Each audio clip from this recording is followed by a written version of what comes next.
Nesse vídeo a gente vai falar sobre capitalização de mercado, é o 32º indicador do ranking global de inovação. E eu vim trazer esse quadro aqui para começar, para explicar para vocês o que é um pilar do Global Innovation Index. Então, o Global Innovation Index é formado por 5 pilares principais, sendo que são 7 pilares, desculpe, 7 pilares, sendo que 5 pilares são de entrada e 2 pilares de saída. Esse que a gente está falando, que é o Market Sophistication, é o último pilar de entrada, né? Quer dizer, na verdade tem Business Sophistication também, depois do Market Sophistication tem o Business Sophistication, e depois vai para os 2 pilares finais, que é de produção de conhecimento, produção de tecnologia. E nesse pilar aqui especificamente, a gente vê aqui o Brasil em 47º lugar, aqui ó, nesse número, 47º, o que não é nada mal. 47º lugar para um país com as dificuldades que tem, em termos de sofisticação do mercado, é uma coisa que eu considero boa. Embora eu não seja especialista no mercado, esse é um disclaimer que eu vou fazer aqui. Eu sou engenheiro, né? Eu sou técnico, eu sou engenheiro naval, eu não sou da área de finanças, porém, o que eu pretendo fazer aqui é explicar o conceito básico desse indicador para a gente poder fazer um paralelo com o desenvolvimento tecnológico, né? E esse é o objetivo do vídeo. E aqui a gente pode ver que tem esse pilar é dividido em, vamos dizer, 3 subpilares, né? Que são crédito, investimento e escalas de mercado, diversificação e comércio. A gente, nesse vídeo, está aqui no item 4.2.1, que é a capitalização de mercado, dado em porcentagem do PIB.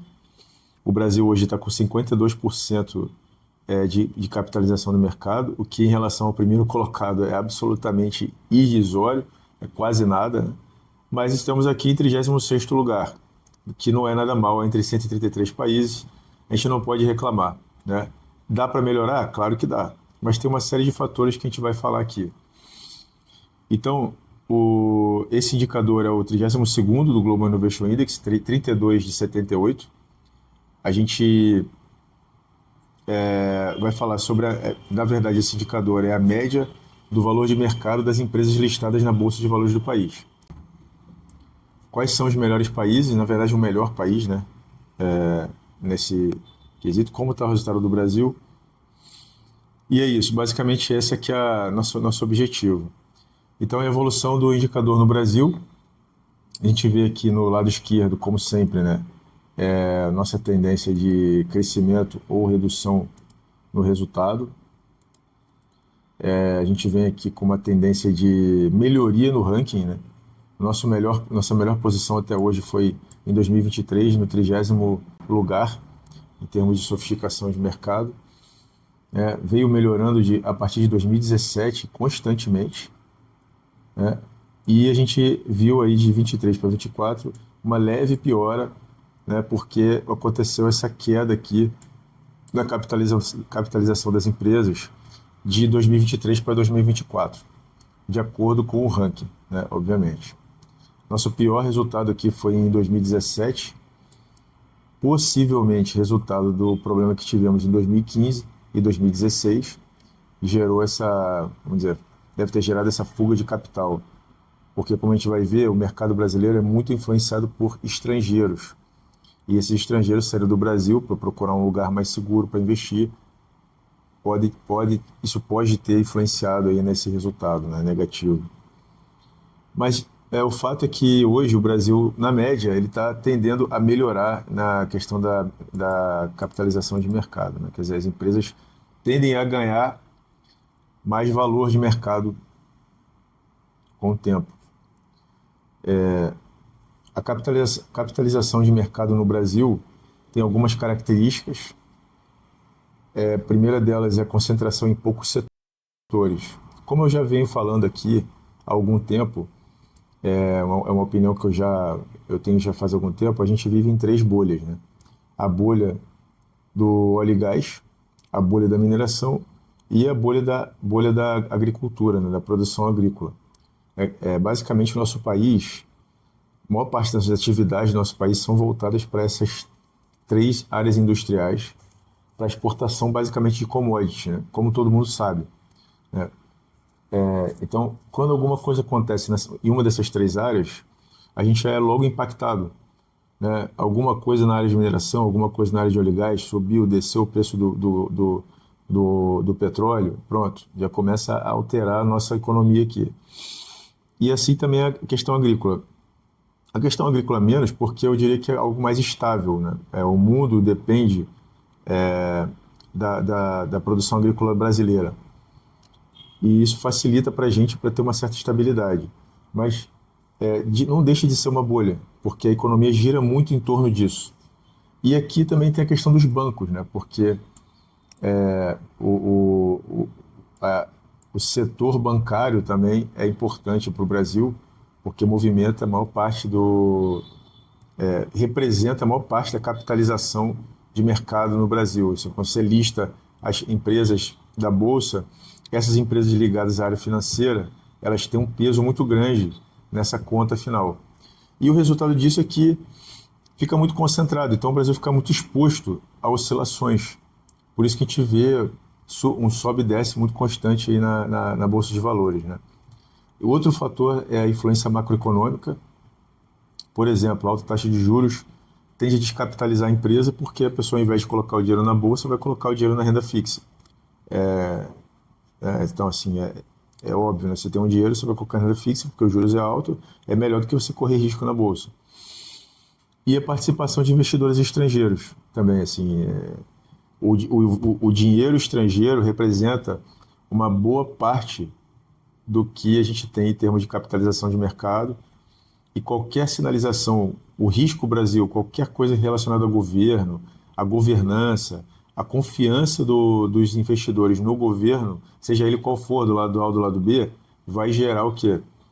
Uma fuga desse capital estrangeiro. O cara vai tirar o dinheiro, vai botar o dinheiro no México, no Chile, se ele quiser investir na América Latina, né? E é caracterizado também como qualquer outro mercado, large caps, mid and small caps, que são as empresas grandes, de médio porte e pequenas, e essas pequenas e médias sofrendo muita volatilidade por causa da instabilidade do setor, né, no Brasil. O impacto da inovação na tecnologia, a capitalização de mercado indica a disponibilidade das empresas para investimento em tecnologia, porque se a empresa está capitalizada, ela tem dinheiro, se ela tem recursos, se ela está conseguindo captar recurso no mercado, ela consegue pensar em pegar uma parte desse recurso e investir em tecnologia. Se ela não está capitalizada, a primeira coisa que ela vai fazer é cortar o recurso de P&D. Pesquisa e desenvolvimento é a primeira coisa que corta, porque o importante é manter o core business da empresa, manter a empresa rodando com o que ela faz de melhor, e não pensar no futuro, pensar em outras coisas que a empresa pode fazer no futuro, com possíveis modificações no mercado, que é para isso que serve a tecnologia, né? O desenvolvimento tecnológico. A empresa se prepara para as mudanças do mercado que vem. Porque as empresas brasileiras, elas podem, estando descapitalizadas, elas podem parar de investir em tecnologia, mas as empresas de fora não vão parar. Então, no médio prazo, isso vai acabar se tornando uma desvantagem competitiva para as empresas brasileiras, porque elas não vão estar investindo no futuro, né, nas novas tecnologias, no desenvolvimento, e as empresas de fora vão estar investindo. Então, isso se torna uma desvantagem, né? A descapitalização tende a reduzir o investimento, como eu falei, né? Assim, é óbvio, né? A empresa vai cortar gasto, ela vai cortar P&D, vai investir só no básico, vai pagar o salário do pessoal, pagar as contas, enfim, é o certo, na verdade, a fazer. O ideal é que não tenha essa necessidade de descapitalização, né? Que as empresas sempre tenham recurso para poder investir em tecnologia. E no Brasil, com base no dado de capitalização, o cenário é favorável no setor privado, ou seja, pelo gráfico que a gente mostrou, é uma tendência de subida, embora de 2023 para 2024 tenha uma redução significativa da capitalização, mas espero que isso melhore. Hong Kong, você vê, no Brasil é 56% a capitalização de mercado em comparação com o PIB. Em Hong Kong é 1.500%. 1.500%. Sim, é muito dinheiro, né, que para as empresas através da capitalização. Então, você vê que é outra realidade, né? É por isso que Hong Kong aparece na liderança em vários tópicos, vários indicadores. Hong Kong aparece na liderança, porque tem o quê? Tem dinheiro, pô. Eu quero ver tirar essa, como diz o ditado popular, quero ver tirar essa onda duro, né? Que nem o Brasil. Né? O Brasil não tem dinheiro, então. Mas por que que eles têm dinheiro? Pô, eles têm dinheiro porque eles têm uma estrutura de governo e uma estrutura. O país funciona para isso. Ele é voltado para isso, para desenvolvimento de tecnologia. É um país organizado. Agora Hong Kong é China, né, também, né? Então, assim, a gente não precisa nem falar, né? A China é organizada. Pelo menos passa essa imagem de organização, né? E é um país que tem uma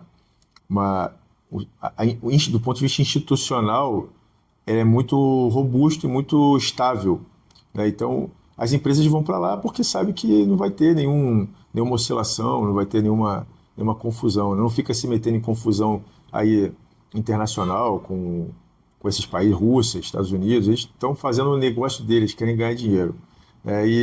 Acho que é por aí. O Brasil deveria pensar mais nisso, em ganhar dinheiro, ao invés de ficar pensando em arrumar confusão com outros países, ou ficar dependendo de outros países, né? Ou dependendo dos Estados Unidos, por um lado, ou dependendo da China, do outro. Porque, assim, hoje no Brasil, assim, a gente tem que escolher quem vai ser o nosso dono. Se vai ser a China ou se vai ser os Estados Unidos, né? E eu acho que não tem que ser nem China nem Estados Unidos. Os donos do Brasil tem que ser os brasileiros, pô. Tem que ser o Brasil, né? Não tem que ser nem chinês, nem inglês, nem francês, nem americano. Quem tem que cuidar do Brasil são os brasileiros, somos nós. Então, e se organizar, né? Talvez usar esses países como referência, mas não ter uma dependência desses países. Isso aqui é absurdo, né? Enfim, lembrar que eu lancei o curso mais básico sobre patentes, é o curso introdutório, está na plataforma Udemy. É um curso introdutório para quem tem interesse nesse assunto, sobre patentes, sobre desenvolvimento. Você vai encontrar lá informações que são essenciais para você entender como estruturar uma patente.